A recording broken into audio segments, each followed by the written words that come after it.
আসসালামু আলাইকুম, সকলকে আমার চ্যানেলে শুভেচ্ছা জানাচ্ছি। আজ নিয়ে এসেছি লাচ্ছি রেসিপি। 4 ধরনের লাচ্ছি আপনাদের সাথে শেয়ার করছি, কিভাবে কম সময়ে তৈরি করে ফেলতে পারবেন। একটি মাত্র লাচ্ছির বেস তৈরি করে একটু মডিফাই করে 4 ধরনের লাচ্ছি তৈরি করা যায়। তাই তো একই ভিডিওতে আপনাদের সাথে 4 ধরনের লাচ্ছি শেয়ার করে দিচ্ছি। ইফতার টেবিলে আমরা খেজুরের পর এই লাচ্ছি বা শরবত খেয়ে থাকি, আর এতে যদি তৃপ্তি না মেটে তাহলে তো হয় না। সেজন্যই পুরো ভিডিওটি ভালোভাবে দেখে আপনারাও আমার মতো করে লাচ্ছিটি তৈরি করে নিন। লাচ্ছি তৈরির কাজে চলে আসছি। এখানে একটি মিক্সিং বলে আমি হাফ কেজি টক দই নিয়ে নিচ্ছি। 2 কাপ পরিমাণ টক দই রয়েছে। আর এই টক দইটি কিনা নয়, এটি আমার ঘরের তৈরি। আমি এখানে এক্সপায়ার ডেটটা দেখিয়ে দিচ্ছি, এটা অনেক আগের বক্স। আমি এই বক্সগুলোতেই টক দই বসাই, তারপরে ডিপ ফ্রিজে রেখে দিই, যখন প্রয়োজন পড়ে তখন বানিয়ে নিই।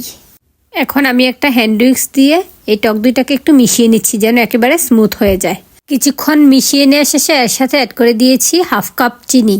অনেকে আবার ভাবতে পারেন যেহেতু চিনি দেওয়া আছে সেহেতু মিষ্টি দই ইউজ করলে হয়। হ্যাঁ, আপনারা এখানে মিষ্টি দই ইউজ করতে পারেন। আমি টক দইয়ের সাথে এখন চিনিটাকে ভালোভাবে মিক্স করে নিচ্ছি। চিনিটা গলে আসা পর্যন্ত হ্যান্ড উইক্স দিয়ে এভাবে মিশিয়ে নিচ্ছি।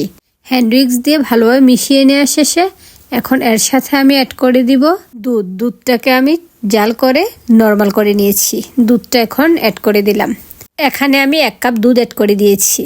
এখানে আপনারা পরিমাণ আরও কম বানিয়ে নিতে পারেন। আর আমি এই লাচ্ছির বেসটা দিয়ে 4 ধরনের লাচ্ছি তৈরি করব, সেজন্য পরিমাণে একটু বেশি নিয়েছি। আপনারা কম বেশি বাড়িয়ে কমিয়ে নিতে পারেন। এখন অ্যাড করে দিচ্ছি বরফ কুচি। এখানে আমি পরিমাণ মতো বরফ কুচি দিয়েছি, কারণ লাচ্ছি ঠান্ডা ঠান্ডা খেতেই ভালো লাগে। আপনারা স্কিপ করতে চাইলে স্কিপ করতে পারেন, তবে ঠান্ডা না হলে লাচ্ছি খেতে ভালো লাগে না। দেখুন, এরই মধ্যে এই বেসটা রেডি হয়ে গেল। এখন এই মূল বেসটা দিয়ে আমি 4 ধরনের লাচ্ছি তৈরি করব। লাচ্ছির এই বেসটা আপনারা চাইলে আরও ঘন রাখতে পারেন, দুধের পরিমাণটা কম মিশিয়ে। এখানে আমি 1 কাপ দুধ মিশিয়েছি, সেজন্য কিছুটা পাতলা হয়েছে। এখন আমি যে লাচ্ছিটা তৈরি করব সেটা হলো মালাই লাচ্ছি। সেজন্য এখানে একটা গ্লাসের মধ্যে মূল বেস থেকে 1 গ্লাস পরিমাণ লাচ্ছি নিলাম। উপর দিয়ে আমি সর দিয়ে দিচ্ছি, এতে করেই মালাই লাচ্ছি রেডি হয়ে গেল। কিছু উপকরণ অ্যাড করলেই এক এক ধরনের টেস্টে পরিণত হয়ে যায়। এই মালাই লাচ্ছিটা খেতে অনেক বেশি মজাদার হয়, বিশেষ করে আমার অনেক ভালো লাগে। এখন আমি আরেক ধরনের লাচ্ছি তৈরি করব, সেজন্য এখানে একটি ব্লেন্ডার জারের মধ্যে লাচ্ছির বেস থেকে কিছু লাচ্ছি নিয়ে নিলাম। এই লাচ্ছিটা আমি তৈরি করব আঙ্গুরের, অর্থাৎ ফ্রুট মিক্স করব। এখানে আমি 4টি আঙ্গুর ভিতরের বিচিটা ফেলে ব্লেন্ড করে নিচ্ছি। এখন মূল লাচ্ছির সাথে আঙ্গুরটা মিশিয়ে ব্লেন্ড করে নিলেই গ্রেপ লাচ্ছি অর্থাৎ আঙ্গুরের লাচ্ছি রেডি হয়ে গেল। অবশ্য এটাকে আমি একটু ছেঁকে নিচ্ছি, যেন খোসা অংশগুলো না থাকে। আঙ্গুর ব্লেন্ড করে নেওয়াতে এই লাচ্ছির কালারটা পিঙ্ক হয়েছে, দেখতে সুন্দর দেখাচ্ছে। আমি এখানে ছেঁকে নিচ্ছি, অবশ্য না ছেঁকে নিলেও চলে। উপর দিয়ে কয়েক টুকরা আঙ্গুর দিয়ে আমি সাজিয়ে দিচ্ছি। এই লাচ্ছিটি রেডি হয়ে গেল। এখন আরেকটি লাচ্ছি তৈরি করার জন্য পরিমাণ মতো লাচ্ছি ব্লেন্ডার জারে নিয়ে নিচ্ছি। আর এখন তৈরি করব খেজুরের লাচ্ছি। সেজন্য মূল লাচ্ছির বেসের সাথে আমি কয়েকটা খেজুর ব্লেন্ড করে নেব।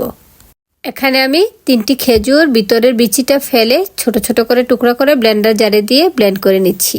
দেখুন, খেজুরের লাচ্ছি রেডি হয়ে গেল। এখন ব্লেন্ডার জার থেকে এটাকে গ্লাসে নিয়ে নিচ্ছি। 3 ধরনের লাচ্ছি রেডি হয়ে গেল। এখন বাকি রইল একটি লাচ্ছি। এই খেজুরের লাচ্ছিটাকে উপর দিয়ে আমি খেজুর কুচি দিয়ে সাজিয়ে দিচ্ছি। এখন তৈরি করব আমার সর্বশেষ লাচ্ছি, কারণ আজ আমি 4 ধরনের লাচ্ছি আপনাদের সাথে শেয়ার করছি। বাকি যে লাচ্ছিটুকু রয়েছে সেটা ব্লেন্ডার জারে দিয়ে দিচ্ছি। আর এখন এর সাথে দিয়ে দিব কলা। এখন আমি তৈরি করছি কলার লাচ্ছি। এখানে একটি কলাকে ছোট ছোট করে টুকরা করে দিয়ে দিচ্ছি। আর এই কলার লাচ্ছিটা ব্লেন্ড করার পর অনেকটাই ঘন হয়ে যাবে, সেজন্য অল্প একটু পানি অ্যাড করে দিয়েছি। কারণ লাচ্ছি ঘন হলে আমার ভালো লাগে না, একটু পাতলা হলেই ভালো লাগে। এখন একটা গ্লাসে নিয়ে নিয়েছি, উপর দিয়ে আমি ছোট ছোট করে কলা দিয়ে সাজিয়ে দিচ্ছি।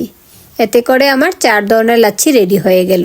আর সবগুলো লাচ্ছির উপরে আমি বাদাম কুচি দিয়ে সাজিয়ে দিয়েছি, কারণ দেখতে সুন্দর দেখাবে আর খেতেও ভালো লাগবে। এখানে আমি পেস্তা বাদাম কুচি করে সবগুলো লাচ্ছির উপরে দিয়ে দিয়েছি।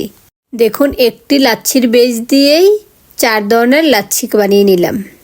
কিছু ফ্লেভার এবং কিছু ইনগ্রেডিয়েন্টস অ্যাড করেই 4 ধরনের লাচ্ছি তৈরি করা গেল।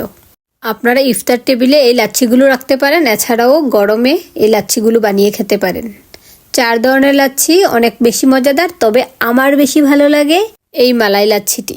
আমার বাচ্চারা ফ্রুট লাচ্ছিগুলো পছন্দ করে। আপনারাও এই রমজানে ইফতারিতে এই লাচ্ছিগুলো বানিয়ে খান। আর ভিডিওটি কেমন লাগছে আমাকে কমেন্টে জানাবেন। আজ তাহলে এ পর্যন্তই, আবার চলে আসবো অন্য কোনো নতুন রেসিপির ভিডিও নিয়ে। আল্লাহ হাফেজ, আসসালামু আলাইকুম।